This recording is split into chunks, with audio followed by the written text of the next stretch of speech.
તો નાણાકીય વર્ષ 2026-27 માટેનું કેન્દ્રીય બજેટ નાણામંત્રી નિર્મલા સીતારમણે સંસદમાં રજૂ કર્યું હતું। નિર્મલા સીતારમણનું આ સતત 9મું કેન્દ્રીય બજેટ હતું, જેનું ભાષણ અંદાજે 85 મિનિટ સુધી ચાલ્યું।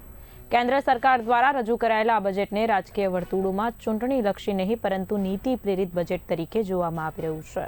આ અવસર પર ગુજરાત ભાજપ પ્રદેશ પ્રમુખ જગદીશ વિશ્વકર્માના અધ્યક્ષ સ્થાને હેઠળ ગાંધીનગર સ્થિત ભાજપ પ્રદેશ કાર્યાલય કમલમ ખાતે બજેટનું સામૂહિક જીવંત પ્રસારણ નિહાળવામાં આવ્યું।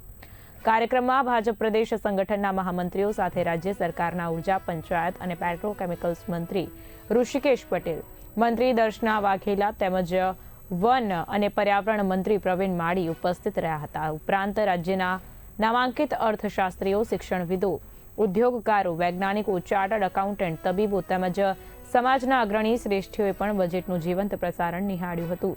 બજેટમાં રજૂ થયેલી નીતિઓ અને વિકાસલક્ષી દ્રષ્ટિકોણ અંગે ઉપસ્થિતોમાં ચર્ચા અને સકારાત્મક પ્રતિસાદ જોવા મળ્યો હતો।